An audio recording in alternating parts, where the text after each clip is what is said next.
अस्सलाम वालेकुम। आज के लेक्चर में हम अपने इस चैप्टर प्रॉपर्टीज़ ऑफ मैटर को आगे कंटिन्यू करेंगे और ये जो फोर्सेस एंड काइनेटिक थ्योरी का टॉपिक है इसको स्टडी करेंगे। अच्छा, ये फोर्सेस और काइनेटिक थ्योरी का टॉपिक स्टडी करने से पहले एक दो चीज़ों के बारे में पढ़ लेते हैं। एक है हमारे पास मेल्टिंग पॉइंट।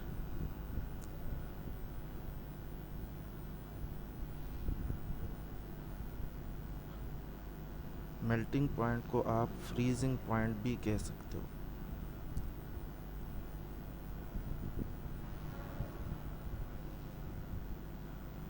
अच्छा, दरअसल ये है क्या, ये है ये कि वो टेम्परेचर जिस पर कोई सॉलिड लिक्विड में कन्वर्ट हो जाए या फिर लिक्विड सॉलिड में कन्वर्ट हो जाए। सही है, अगर सॉलिड लिक्विड में कन्वर्ट होगा तो इसको हम कहेंगे मेल्टिंग, और अगर लिक्विड सॉलिड में कन्वर्ट होगा तो इसको हम कहेंगे फ्रीजिंग।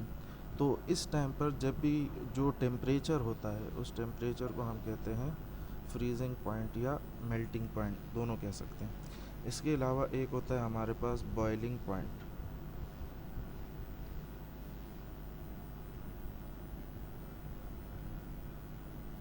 सही है, बॉइलिंग पॉइंट क्या होता है कि भाई वो टेम्परेचर जिस पर हमारे पास कोई भी लिक्विड गैसियस फेस में बदल जाए।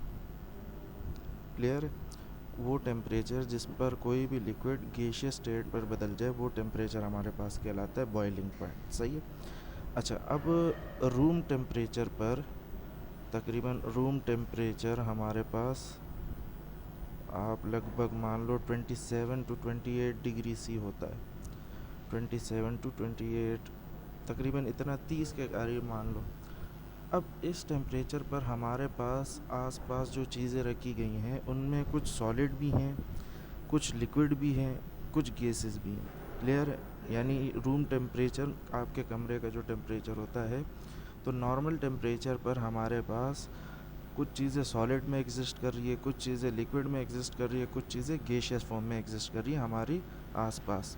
सही है, जैसे आपके सामने पानी होगा, आपके सामने हवा है, आपके सामने कोई सॉलिड चीज़ रखी हुई होगी, तो ये सारी नॉर्मल टेम्परेचर पर इस फॉर्म में है। सही है, तो इससे हम एक चीज़ का अंदाज़ा लगा सकते हैं कि भाई जो हमारे पास सॉलिड्स हैं, अगर हमें उसको लिक्विड में कन्वर्ट करना है तो हमें उसको क्या करना पड़ेगा, एनर्जी देनी पड़ेगी। हमने ये बात डिस्कस की है कि अगर हमें सॉलिड को लिक्विड में कन्वर्ट करना हो तो हमें उसको क्या करना पड़ता है, हीट एनर्जी देनी पड़ती है। क्या करना पड़ता है, हीट एनर्जी। अब जब आप हीट एनर्जी दोगे तो लाजमी सी बात है कि भाई उसका टेम्परेचर क्या होगा, राइज़ होगा। हम सॉलिड की बात करें मिसाल के तौर पे, कोई चीज़ सॉलिड है हमारे पास, और 27 डिग्री सी उसका टेम्परेचर है अभी फ़िलहाल। सही है, क्योंकि रूम टेम्परेचर पर रखा हुआ है, तो जितना रूम टेम्परेचर होगा उतना सॉलिड का भी टेम्परेचर होगा। अब जब मैंने हीट एनर्जी दी तो इस सॉलिड का टेम्परेचर क्या करेगा, राइज़ करेगा। क्या करेगा, राइज़ करेगा। मान लो 50 degree C, 60 degree C, 70 degree C, 100 degree C पर जाकर कोई ऐसा सॉलिड है जो 100 डिग्री सी पर जाकर मेल्ट होता है, जिसका मेल्टिंग पॉइंट 100 डिग्री सी है। तो 100 डिग्री सी तक जब इसका टेम्परेचर पहुंचेगा तो ये सॉलिड से किस में कन्वर्ट हो जाएगा, लिक्विड में कन्वर्ट हो जाएगा। सही है, हमने सपोज़ कर लिया कोई ऐसा सॉलिड है जो 100 डिग्री सी अगर उसका टेम्परेचर हो तो वो सॉलिड से लिक्विड में कन्वर्ट हो जाता है। तो अब आप यहाँ पर देख सकते हो कि भाई सॉलिड का जो मेल्टिंग पॉइंट है वो कितना है, 100 डिग्री सी। अब इस बात को आपने नोट करके रखना है। उसके अलावा अगर मुझे इसी सॉलिड यानी आप कहो कि भाई अब ये लिक्विड फॉर्म में आ गया, अब इस लिक्विड को अगर मुझे गैसियस फॉर्म में बदलना है तो मुझे लिक्विड को मज़ीद एनर्जी देनी पड़ती है, हीट एनर्जी देनी पड़ती है। सही, तो मतलब इसका बॉइलिंग पॉइंट 100 से भी आगे होगा, यानी मान लो करीब 200 डिग्री सी मान लो इसका बॉइलिंग पॉइंट हो। सही है, तो उस टेम्परेचर पर जाकर ये गैस में बदल जाएगा। अब ये रूम टेम्परेचर पर हो गई सॉलिड्स की कहानी। अब रूम टेम्परेचर पर लिक्विड्स की कहानी देखो। लिक्विड्स की कहानी में क्या है कि भाई अब ये पहले से किस फॉर्म में है, लिक्विड स्टेट में है। किस टेम्परेचर पर, 27 डिग्री सी पर। रूम टेम्परेचर हमने 27 डिग्री सी माना। अगर मुझे ये लिक्विड कोई सब्सटेंस है, ये लिक्विड सॉलिड में भी बदल सकता है, और जब ये सॉलिड में बदलेगा तो उस टेम्परेचर को हम क्या कहेंगे, फ्रीजिंग पॉइंट कहेंगे। और मैंने आपको क्या कहा, मेल्टिंग पॉइंट और फ्रीजिंग पॉइंट दोनों एक ही टेम्परेचर होते हैं। तो जब मैं इस लिक्विड को सॉलिड में कन्वर्ट करूँगा तो उसके लिए मुझे क्या करना पड़ेगा, इसको कूल करना पड़ेगा। और कूल करने के लिए हम इससे क्या करेंगे, एनर्जी लेंगे।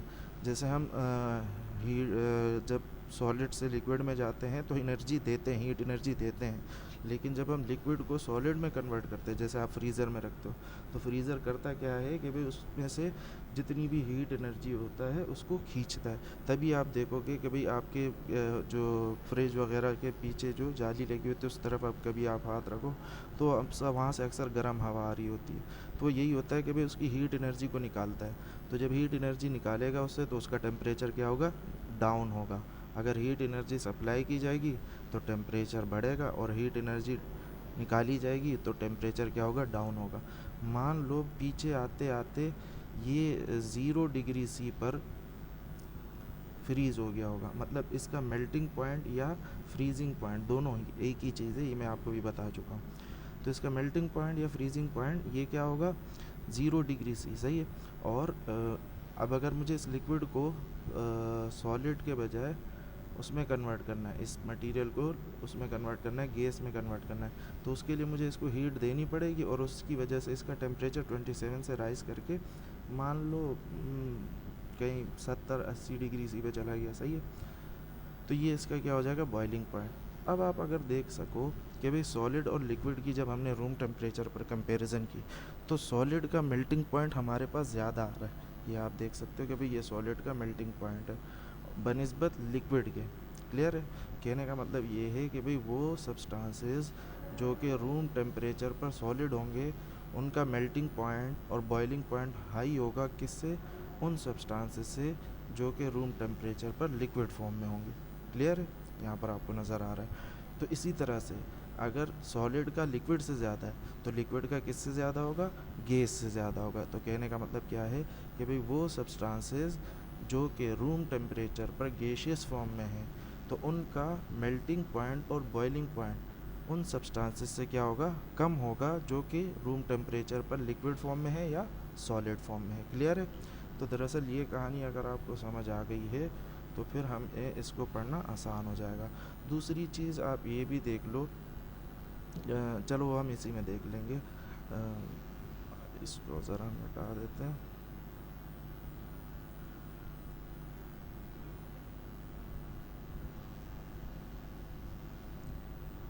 अच्छा, हमारे पास लिखा गया why some materials are solid and liquid while others are gases at room condition. सही है, क्यों कुछ मटेरियल सॉलिड होते हैं, कुछ लिक्विड होते हैं और कुछ गैसेस होते हैं रूम टेम्परेचर पर।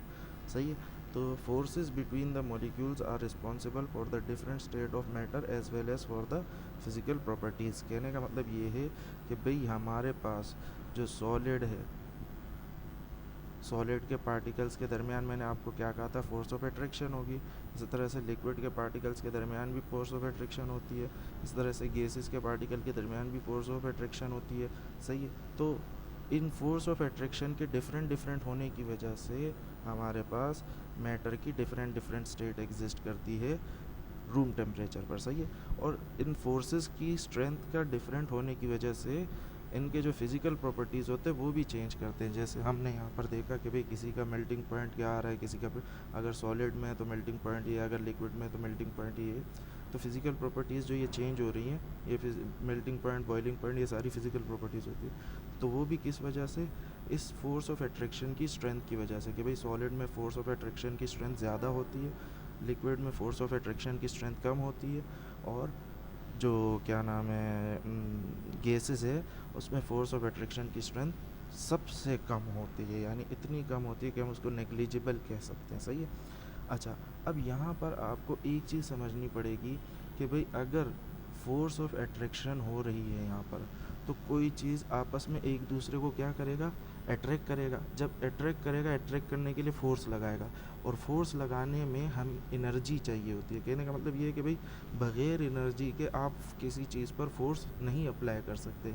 कोई भी चीज़ अगर किसी चीज़ पर फोर्स अप्लाई करेगी तो उसके लिए क्या रिक्वायर्ड होगी, एनर्जी रिक्वायर्ड होगी, सही है।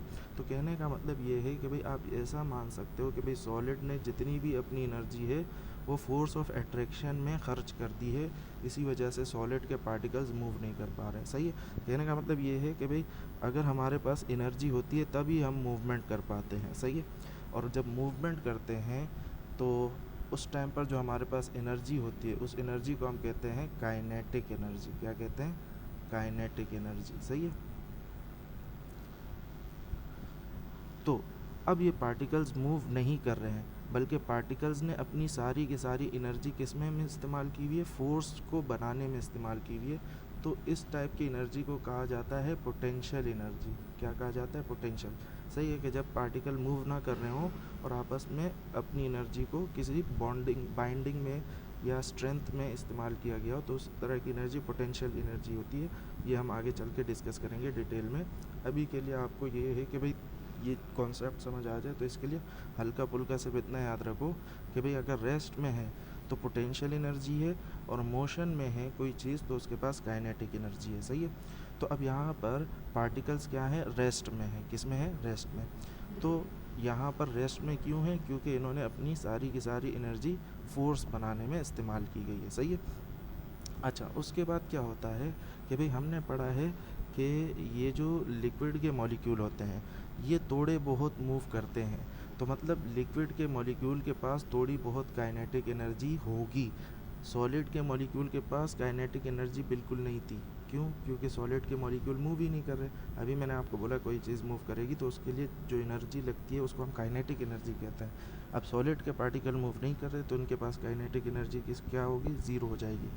लिक्विड के मॉलिक्यूल थोड़े बहुत मूव करते हैं तो इसकी जो भी काइनेटिक एनर्जी होगी, लेकिन सॉलिड से तो ज़्यादा होगी इन मॉलिक्यूल्स की काइनेटिक एनर्जी, क्योंकि ये थोड़े बहुत मूव कर रहे हैं। अब कहने का मतलब ये है कि भाई वो जो थोड़ी बहुत मूवमेंट है वो इनको क्यों अलाउ होती है, क्योंकि इसमें जो ये फोर्स ऑफ अट्रैक्शन है ये क्या हो जाती है, डिक्रीज़ हो जाती है। कहने का मतलब ये है कि भाई सॉलिड में फोर्स ऑफ अट्रैक्शन ज़्यादा थी, सही, लिक्विड में फोर्स ऑफ अट्रैक्शन कम हो गई। अब जितने अमाउंट में ये फोर्स ऑफ अट्रैक्शन कम हुई होती है तो वही जो उसके लिए जो लगने वाली एनर्जी होती है वो एनर्जी किस में इस्तेमाल हो जाती है, काइनेटिक एनर्जी में इस्तेमाल हो जाती है, यानी मोशन ऑफ मॉलिक्यूल्स में इस्तेमाल होती है।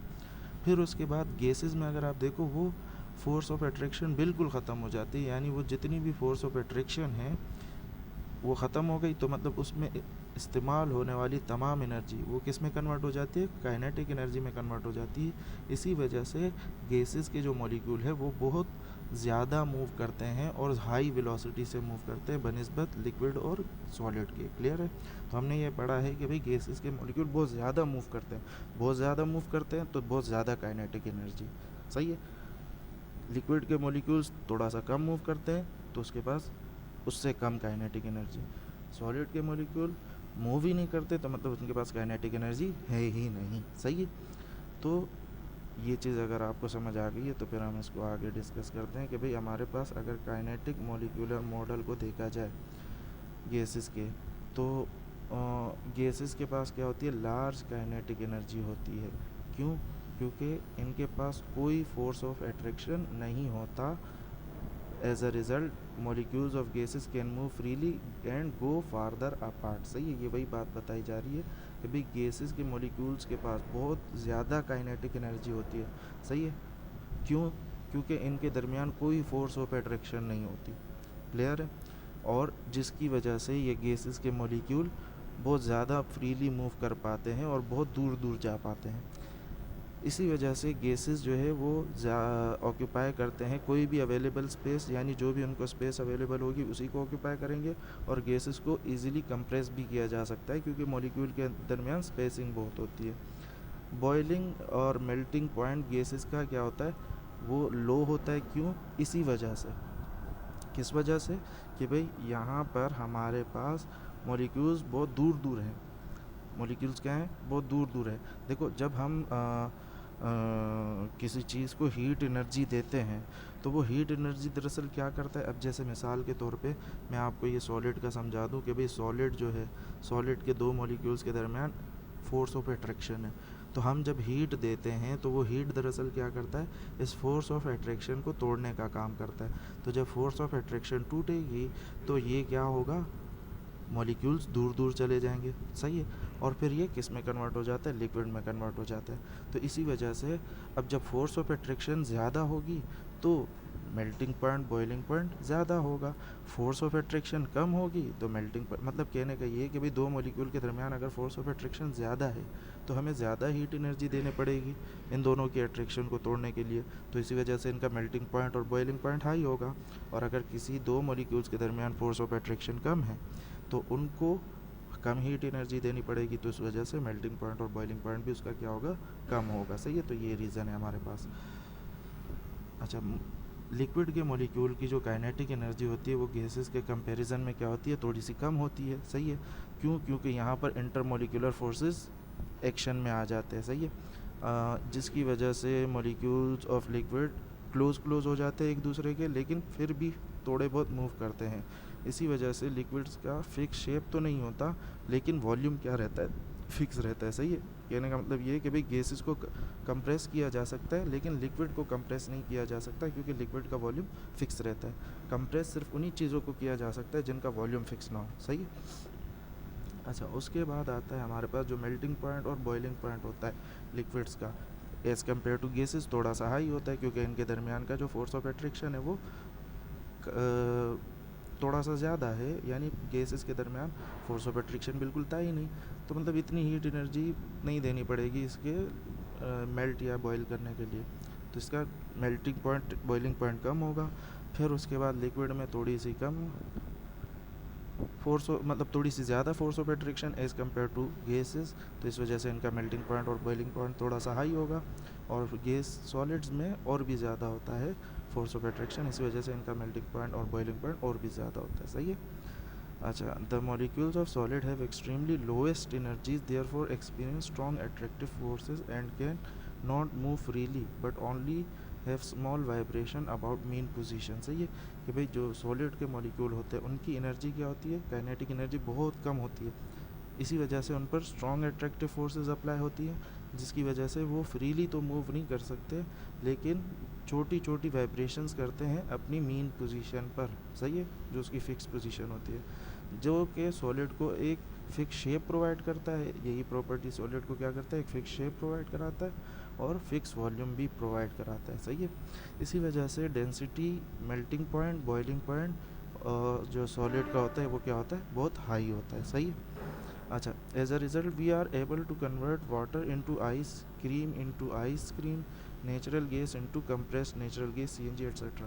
कहने का मतलब ये है कि भाई हमारे पास ये इतनी वेराइटियाँ होने की वजह से कि भाई मेल्टिंग पॉइंट बॉइलिंग पॉइंट इनके चेंज है, तो हम क्या कर सकते हैं कि भाई कन्वर्ट कर सकते हैं वाटर को आइस में, क्रीम को आइसक्रीम में कन्वर्ट कर सकते हैं, नेचुरल गैस को कंप्रेस नेचुरल गैस में कन्वर्ट कर सकते हैं, सही है।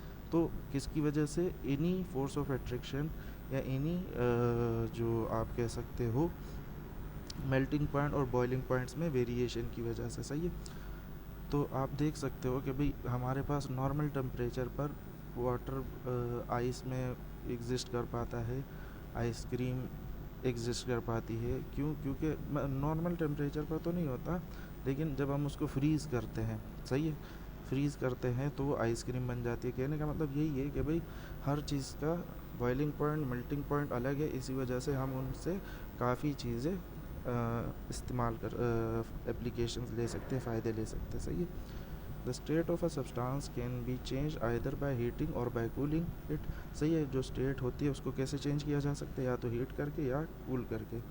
और उसके अलावा जब कोई सॉलिड सब्सटेंस हीट किया जाता है तो मॉलिक्यूल स्टार्ट करते हैं वाइब्रेट करना मोर एंड मोर स्ट्रांगली, सही है। ये बात मैंने अभी आपको बताई कि भाई जब मॉलिक्यूल्स को, जब सॉलिड को हीट किया जाता है तो मॉलिक्यूल्स की एनर्जी बढ़ जाती है, क्योंकि हीट एक एनर्जी है। जब एनर्जी मिलेगी मॉलिक्यूल्स को तो उनकी काइनेटिक एनर्जी बढ़ेगी, वो ज़्यादा स्ट्रांगली वाइब्रेट करेंगे। उसके अलावा क्या होता है कि भाई इवेंचुअली मॉलिक्यूल जो है ऐसे वाइब्रेट कर मोर वाइब्रेट वायलेंटली वाइब्रेट करते हैं, और जो इंटर मॉलिक्यूलर फोर्सेस होती है उनके दरमियान वो क्या हो जाती है, वीक हो जाती है, जिसके नतीजे में जो मटेरियल होता है वो क्या बन जाता है, लिक्विड बन जाता है। सही है। अच्छा, उसके अलावा अगर यही प्रोसेस ऑफ हीटिंग जारी रखा जाए तो मॉलिक्यूल्स को और ज़्यादा एनर्जी मिल जाएगी, और वो ये जो अट्रैक्टिव फोर्सेस होंगे उनको ओवरकम कर जाएंगे। ओवरकम करने का मतलब यह है क्या है कि उनको पार कर जाएंगे। सही है। और जिसके नतीजे में वो सब्सटेंस किस में कन्वर्ट हो जाएगा, गैस में कन्वर्ट हो जाएगा। क्लियर है। अच्छा भाई, अच्छा यहाँ पर आप कुछ मेल्टिंग पॉइंट्स और बॉइलिंग पॉइंट्स आपको दिए गए हैं, जैसे हीलियम। अब हीलियम का मेल्टिंग पॉइंट क्या है, -272 डिग्री सी, और बॉइलिंग पॉइंट -269 डिग्री सी। मतलब ये हमारे पास नॉर्मल टेम्परेचर में गैसियस फॉर्म में पाया जाता है। इस तरह से ऑक्सीजन हमारे पास नॉर्मल टेम्परेचर पर गैसियस फॉर्म में पाया जाता है। अगर इस ऑक्सीजन को लिक्विड स्टेट में बदलोगे तो आपको कितना टेम्परेचर देना पड़ेगा, -183 डिग्री सी, जो कि बहुत कम टेम्परेचर है। और -218 डिग्री सी तो और भी उससे कम है। तो सही है। तो ये हमारे पास तीनों चीज़ें नॉर्मल टेम्परेचर पर किस में होती हैं, गैसेस में होती हैं। और ये जो दो चीज़ें हैं ये नॉर्मल टेम्परेचर पर लिक्विड फॉर्म में होती है, और ये जो तीन चीज़ें हैं ये नॉर्मल टेम्परेचर पर सॉलिड फॉर्म में होती है। तो अब आप इनमें कंपैरिजन कर सकते हो कि भाई किन का मेल्टिंग पॉइंट हाई है, किन का मेल्टिंग पॉइंट लो है, और किस वजह से है, ये भी हमने देख लिया। सही है। ये फिर आपको एक डायग्राम के ज़रिए दिखाया गया। अच्छा, जब किसी गैस को कूल किया जाता है, ठंडा किया जाता है, तो मॉलिक्यूल बहुत ज़्यादा स्लोली मूव करते हैं और कोलाइड करते हैं एक दूसरे से। कोलाइड यानी टकराते हैं। कहने का मतलब ये है कि जब गैसेस को ठंडा किया जाता है तो गैसेस को ठंडा करने की वजह से क्या होता है, मॉलिक्यूल्स की मूवमेंट स्लो हो जाती है। सही है। स्लो क्यों हो जाती है, क्योंकि उसमें से एनर्जी खींच ली जाती है। यानी आप ऐसा समझ सकते हो कि भाई एनर्जी एक होता है एब्जॉर्ब और एक होता है रिलीज़। सही है। यानी उस सब्सटेंस से एनर्जी रिलीज़ करवा दी जाती है। तो जब एनर्जी रिलीज़ होती है तो मॉलिक्यूल्स स्लोली स्लोली मूव करना शुरू करते हैं। सही है। जब गैस को कूल किया जाता है और एक दूसरे से टकराने लग जाते हैं। फिर उसके बाद क्या होता है कि भाई एक दूसरे से स्टिक होंगे, जुड़ जाएंगे। किसके ज़रिए, फोर्स ऑफ अट्रैक्शन के ज़रिए। सही है। इन मॉलिक्यूल्स के दरमियान, यानी इन मॉलिक्यूल्स के दरमियान फोर्स ऑफ अट्रैक्शन इंक्रीज़ होगी, तो उसकी वजह से क्या होगा, ये आपस में स्टिक हो जाएंगे। स्टिक यानी जुड़ जाएंगे। सही है। Keep cooling the gas and eventually all the molecules stick together to form a liquid. जब तब तक कूल करते रहो जब तक सारे मॉलिक्यूल्स स्टिक ना हो जाए, जुड़ ना जाए। किस तरह से, कि भाई एक लिक्विड बन जाए हमारे पास। सही है। और उसके बाद मज़ीद जब कूलिंग करोगे आप तो उसकी वजह से मॉलिक्यूल्स और ज़्यादा स्टिक हो जाएंगे और एक सॉलिड बन जाएगा उससे। क्लियर है। अच्छा, उसके बाद हमारे पास यहाँ पर लिखा हुआ है टेबल 7.2 ऑन द राइट, यानी उसमें हमें मेल्टिंग पॉइंट, बॉइलिंग पॉइंट्स लिख के दिखाए हैं। जैसे हीलियम का सबसे लोएस्ट बॉइलिंग और मेल्टिंग पॉइंट है as compare to other substances. ये सॉलिडिफाई हो जाता है जब इसको कूल या कंप्रेस किया जाता है। सही है।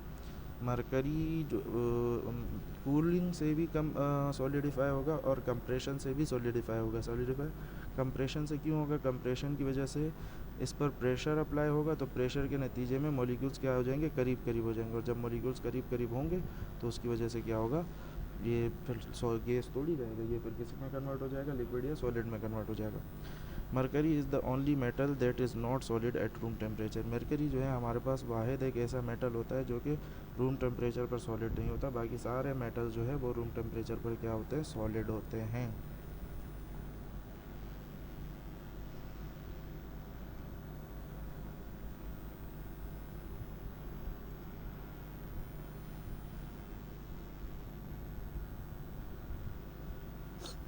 अच्छा, अब आपसे कहा जा रहा है कि भाई कुछ सेल्फ असेसमेंट के क्वेश्चन है। Why tungsten melts at a much higher temperature than iron. सही है। तो अब आप इसमें क्या जवाब दे सकते हो कि भाई टंगस्टन के दरमियान का फोर्स ऑफ अट्रैक्शन ज़्यादा होगा, उसी वजह से टंगस्टन का जो मेल्टिंग पॉइंट और बॉइलिंग पॉइंट है, मेल्टिंग पॉइंट है, वो आयरन से ज़्यादा होगा। सही है, क्योंकि हमने यही पढ़ा है। अच्छा, उसके अलावा what is the name of process in which a liquid changes into a solid. उस प्रोसेस का नाम क्या है जिसमें कोई लिक्विड सॉलिड में बदलता है, तो उस प्रोसेस का नाम है हमारे पास freezing. What is the name of temperature at which a liquid changes into a solid. यानी वो टेम्परेचर क्या होता है, उस टेम्परेचर का नाम क्या है जिस पर कोई लिक्विड कन्वर्ट हो जाता है सॉलिड में, तो उसको फ्रीजिंग पॉइंट भी कहते हैं, मेल्टिंग पॉइंट भी कहते हैं। सही है, दोनों कह सकते हैं।